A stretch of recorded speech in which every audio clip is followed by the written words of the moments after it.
बाद में एक केबल ऑपरेटर को जोड़ना है और उसको जोड़ दो, फिर बाकी काम मैं अपने आप करके उसको डायमंड पहुंचा दूंगा। ये उसकी मर्जी थी। तो वो बहाने बनाता है, चीजों को इनडायरेक्टली हमारे तक पहुंचाता है। कुछ ऐसा एक शेर है कि यूं तो लाखों बहाने आते हैं उसे जगाने के, खुदा घरों पे दस्तक देने जाया नहीं करते। तो कुछ ऐसी लाइनें हैं। तो बहाने से हमें जगाते हैं, प्रेरित करते हैं। तो इसीलिए उसने आपको चुना है यहां पे आने के लिए। आप सबका बहुत बहुत स्वागत है। और फरीदाबाद में बहुत दिनों के बाद आया हूं, बहुत सारे साथी पहली बार हैं, तो थोड़ा सा मैं अपना परिचय देना चाहता हूं ताकि आप मेरे से रिलेट करें। सुशील जी ने मेरी तारीफ बहुत ज्यादा कर दी है। आप में से कुछ लोगों को यह संदेह न हो जाए कि मैं मंगल ग्रह से आया हूं, तो मैं आपके उस संदेह को दूर करना चाहता हूं कि बिल्कुल मैं आप जैसा ही हूं। दो ही हाथ हैं, पैर भी दो ही हैं, बिल्कुल वैसा ही हूं सब कुछ। आपके बीच से हूं, हरियाणा से हूं, जींद डिस्ट्रिक्ट में मेरा जन्म हुआ। मेरे पिताजी सरकारी स्कूल में अध्यापक थे, हिंदी पढ़ाते थे बच्चों को। मेरी माताजी गृहिणी थी। हम 2 भाई और 3 बहनें हैं परिवार में। जब हम स्कूल कॉलेज में पढ़ते थे, घर पे बहुत ज्यादा पैसा नहीं था, लेकिन उसके बावजूद भी हमारे पेरेंट्स ने हम सबको बड़ी अच्छी शिक्षा दिलाई। मैंने 1996 में 1996 में दिल्ली यूनिवर्सिटी से मैंने पोस्ट ग्रेजुएशन किया, एमए किया संस्कृत में। उससे पहले मैंने राष्ट्रीय संस्कृत संस्थान से शिक्षा शास्त्री यानी बीएड किया था, बैचलर इन एजुकेशन।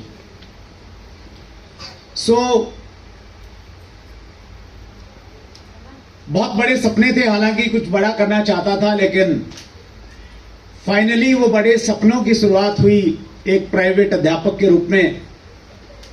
एक प्राइवेट स्कूल मैंने ज्वाइन किया और मेरी पहले महीने की जो तनख्वाह थी वो मात्र 500 रुपया थी। कितनी थी?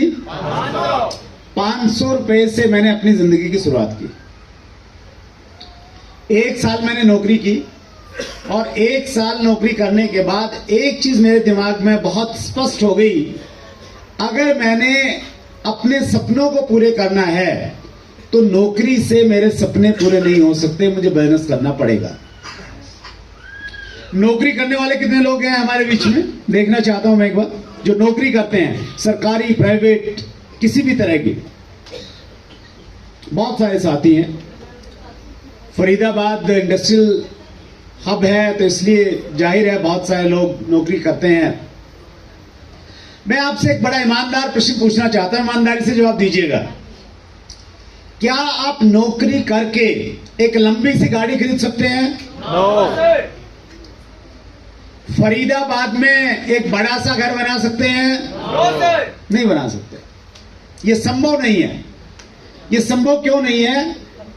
इसलिए नहीं है क्योंकि नौकरी का डिजाइन इसलिए नहीं किया गया है कि हम एक लग्जरी लाइफ जिए, अपने सपनों वाली जिंदगी जिए, अपितु नौकरी का निर्माण इसलिए किया है हम जिंदगी भर अपनी पत्नी के ताने सहते रहे और कंप्रोमाइज वाली जिंदगी काटते रहे।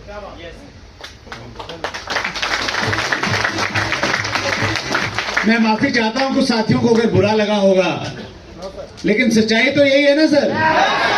कितने लोग सहमत हैं इस बात से?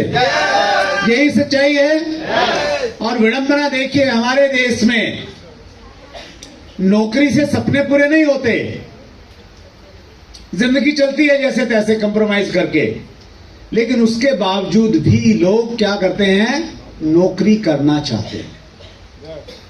हमारी पढ़ाई लिखाई का मुख्य मकसद ही यह है कि नौकरी मिले। 95% पढ़ाई लिखाई इसलिए करते हैं कि नौकरी मिल जाए। हेलो, उसका कारण है बहुत बड़ा, हम बातचीत करेंगे। मेरी भी समझ में आ गया कि नौकरी से सपने पूरे नहीं हो सकते। 1 साल के बाद में मैंने डिसाइड किया कि बिजनेस करूंगा। आप में से कितने लोग हैं जो जिंदगी में कुछ बड़ा करना चाहते हैं, बिजनेस करना चाहते हैं? आपके सामने वही समस्या होगी संभवतः जो आज से 25 साल पहले मेरे सामने थी। समस्या ये कि करूं क्या। करना तो चाहता हूं, दुनिया को दिखाना चाहता हूं कि मेरे अंदर भी कुछ है, ताकत दमखम है मेरे अंदर, लेकिन करूं क्या। कोई पुश्तैनी कारोबार नहीं था, कोई पिताजी की करियाने की दुकान नहीं थी कि वहां पे जाके बैठ जाऊं, कोई फैक्ट्री नहीं थी कि वो चलाने लग जाऊं। करूं क्या, करना तो बहुत कुछ चाहता हूं। एक ही चीज समझ में आई कि पहले गांव छोड़ना पड़ेगा, शहर जाना पड़ेगा, वहां शायद कुछ रास्ते मिले। ये समझ में आया छोटा सा।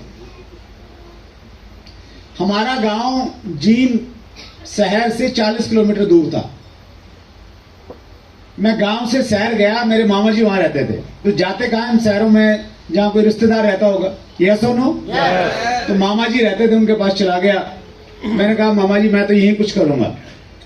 तो वो ठेकेदार थे, कॉन्ट्रैक्टर, रोड बनाना, बिल्डिंग बनाना, ये सब उनका काम था।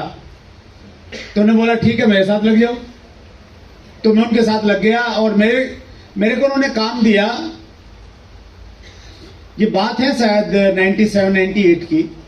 तो उस दौरान हरियाणा में बाढ़ आई थी, एक बार बहुत भयंकर वाली बारिश हुई थी और बाढ़ आई थी।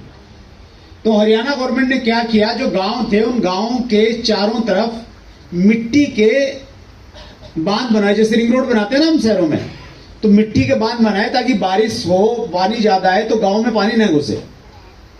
तो एक गांव में मिट्टी डल रही थी, उसका कॉन्ट्रैक्टर मामा जी थे। तो उन्होंने मेरी ड्यूटी लगाई कि भाई तुम सुबह जाओगे और जाके वहां पे ये गिनोगे कि कितनी मिट्टी की ट्रॉली डली, किस ट्रैक्टर ने कितनी ट्रॉलियां डाली, और शाम को मुझे हिसाब दोगे। तो ये मेरा काम था। तो मैं दिन में पूरा हिसाब किताब करता और शाम को जब मैं जाता तो मैंने ये ऑब्जर्व किया कि जितने भी ठेकेदार थे वो सारे शाम को एक जगह इकट्ठा हो जाते थे। फिक्स था उनका। और इकट्ठा होकर क्या करते हैं ठेकेदार, फरीदाबाद में तो मालूम नहीं मुझे क्या करते हैं, और अभी शायद बदल गया होगा जमाना, लेकिन 25 साल पहले ठेकेदार सारे इकट्ठा होकर शाम को पार्टी करते थे, मस्त वाली एकदम। तो वो आज भी होता है, परंपरा निभा रहे हैं लोग अभी भी। अच्छी परंपरा नहीं निभाते, बुरी चलती रहती है अक्सर। तो और मैं चूंकि संस्कृत से पढ़ा लिखा था तो थोड़ा इन चीजों से दूर था। और मेरे मामा जी कहते थे कि देखो बेटा अगर ठेकेदार बनना है ना तो ये काम करना पड़ेगा, बोले इसके बिना ठेकेदारी नहीं चलेगी। तो एक चीज तो मेरे दिमाग में क्लियर हो गई कि मैं अच्छा ठेकेदार तो नहीं बन पाऊंगा कभी। तो वो ऑप्शन मेरा खत्म हो गया। फिर मुझे लगा मैं क्या करूं। तो वो जहां बैठते थे उनका बैठने का जो ठैया था वो केबल का एक दफ्तर था। तो मैंने मामा जी को बोला, मैंने कहा मामा जी केबल वाला काम कर लूंगा मैं। तो बोले नहीं नहीं केबल वाला तेरे से कैसे होगा, तू तो इतना शर्मीला संकोची है, तो तेरे को कौन पैसे देगा। और मेरी हालत ऐसी थी उस समय कि अगर घर में कोई मेहमान आ जाए तो मैं घर से बाहर नहीं निकलता था कि नमस्ते करनी पड़ेगी। मतलब नमस्ते करने में भी ऐसा लगता था कि यार पता नहीं कितना बड़ा काम है, इतनी शर्म आती थी। तो मामा जी ने बोला तू नमस्ते कर नहीं सकता, तो केबल का काम क्या करेगा, तेरे को कोई पैसे नहीं देगा। मैंने कहा नहीं नहीं मामा जी, जिद करता ना जैसे बच्चा, तो मैंने ऐसे जिद करके उनको बोला कि नहीं नहीं मैं तो यही करूंगा। तो मैंने केबल टीवी का काम as a cable operator start किया। 1996-97 के आसपास का टाइम था वो। उस समय एक डिसेंटीना आता था, एक छतरी आती थी, 4 फीट बाई 4 फीट का उसका साइज रहता था। और उस समय एक यंत्र आता था जिसको बोलते थे वीसीआर। कितने लोगों ने देखा वीसीआर? क्या बात है, पुराने जमाने के जेलर हैं बहुत सारे। तो नई पीढ़ी को नहीं मालूम होगा वीसीआर क्या था। आप तो मिनट में मोबाइल ऑन करते हो और फिल्म देख लेते हो, गाने सुन लेते हो। तो हमारे यहाँ पे वीसीआर आता था। और ऐसा भी कुछ लोगों को याद होगा, गांव में 5-5, 10-10 रुपए इकट्ठा करके शहर से वीसीआर किराए पे लेके आते थे और लाके फिर पूरी रात 3-4 फिल्म देखते थे, पूरी रात जगते थे कि पूरा निचोड़ देंगे जितने पैसे दिए हैं। कई बार तो रिपीट भी कर लेते थे, अगर टाइम रह जाता था तो गाने गाने जरूर सुनते थे। तो वो वाले दौर से हम लोग निकले हैं। तो वीसीआर का बड़ा क्रेज था। तो केबल टीवी में हमारे पास एक वीसीआर था, तो हम लोग उस पर फिल्म दिखाते थे और 2-3 चैनल आते थे उस समय। और बढ़िया काम था केबल टीवी का, नया नया काम था, नई शुरुआत थी। 150 रुपए हम एक घर में कनेक्शन करने के लिए लेते थे। तो लेकिन समस्या ये थी कि वो काम मुझे आता नहीं था। और वहां पहले जो लड़का काम करता था केबल टीवी में, अब उसको लगा कि यार ये बंदा आ गया तो ये तो मेरी छुट्टी कर देगा। वो मेरे को सिखाने के लिए तैयार नहीं। और केबल वाले काम में क्या रहता है कि आप केबल बिछाते हैं, बीच बीच में एम्पलीफायर लगाते हैं सिग्नल को बढ़ाने के लिए। तो वो क्या करता, किसी एम्पलीफायर में जाके सिग्नल कम कर देता। वो सिग्नल कम होता तो आगे सारे टीवी पे वो धुंधली पिक्चर आती।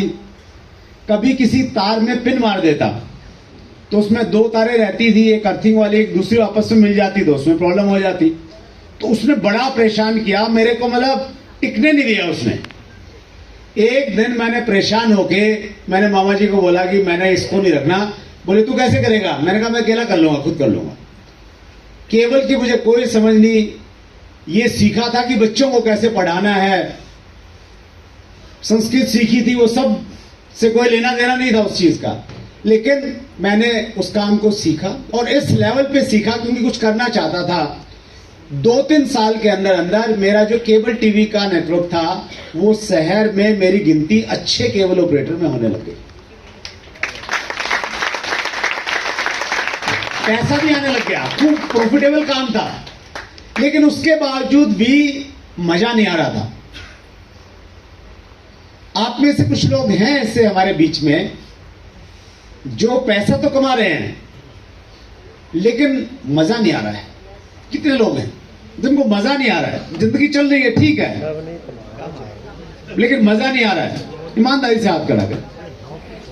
बहुत बढ़िया, मैं बिल्कुल आपकी कैटेगरी में ही था। मुझे मजा नहीं आ रहा था।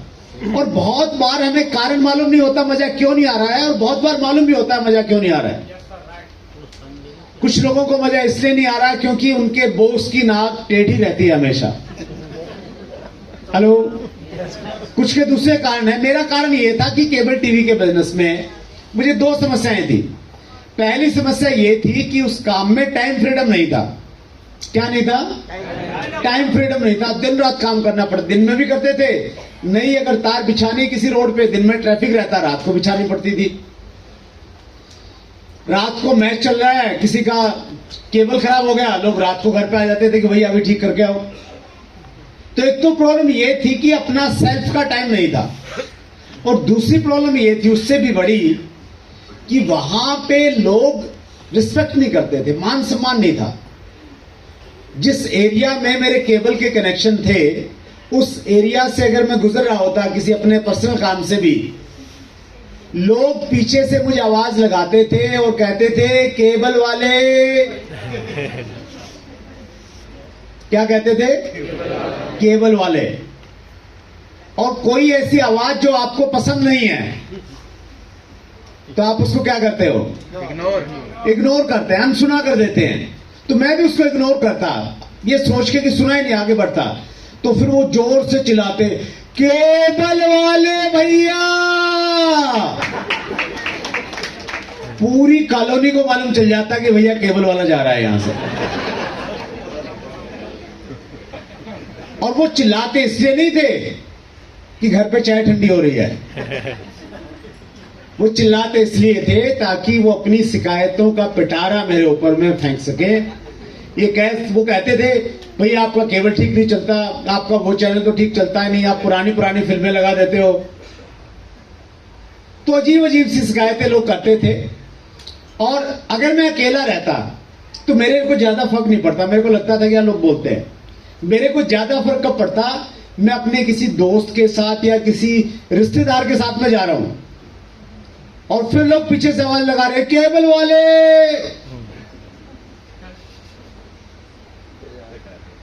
और फिर मैं रिश्तेदार के साथ में, रिश्तेदार को कहां छोड़ू, रिश्तेदार को भी साथ में लेके जाऊंगा फिर।